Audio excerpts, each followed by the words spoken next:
Smartphone আমাদের জীবনকে যেমন করেছে সহজ সুন্দর, তেমনই কিন্তু স্মার্টফোনের কিছু কিছু ঝামেলার দিকও আছে। যেমন আপনার ফোনে যদি কল চলে আসে, আপনার হাত যদি ভেজা থাকে বা আপনার হাতে কোনো লিকুইড জাতীয় জিনিস লেগে আছে, তখন কিন্তু আপনি ইচ্ছে করলেই আপনার স্ক্রিন টাচ বা স্মার্টফোনটিকে আপনি টাচ করে কল রিসিভ করতে পারেন না।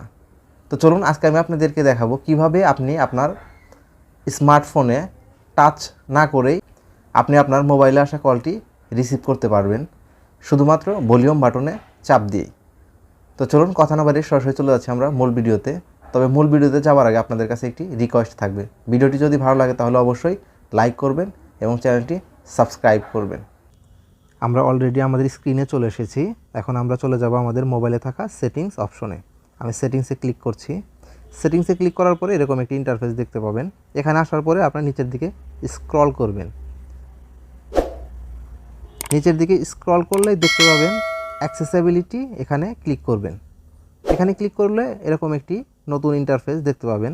এখানে আসার পরেই মাঝ বরাবর দেখতে পাবেন ইন্টারঅ্যাকশন অ্যান্ড ডেক্সটেরিটি, এখানে ক্লিক করবেন। এখানে ক্লিক করার পরে একটু নিচের দিকে আসলে দেখতে পাবেন অ্যানসারিং অ্যান্ড এন্ডিং কলস, এখানে ক্লিক করবেন। এখানে ক্লিক করার পরে এরকম একটি ইন্টারফেস দেখতে পাবেন। এখানে আসার পরেই খেয়াল করবেন যে এখানে 4টি অপশন আছে, এই অপশনগুলো অফ আছে। এখানে আসার পরে আপনি press volume up to answer কলস, এই অপশনটি যদি আপনি অন করে দেন তাহলে আপনার এই প্রোগ্রামটি চালু হয়ে যাবে।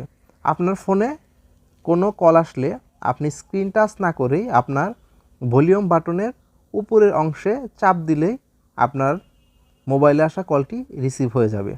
এখানেই যে আপনি এটাকে অন করে দিলেন, আপনার অপশনটি চালু হয়ে গেল।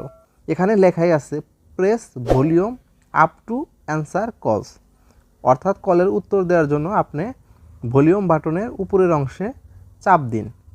তো এভাবে আপনিও আপনার মোবাইলে থাকা সেটিংসটি ওপেন করে উপভোগ করতে পারেন এই সুন্দর ফিচারটি।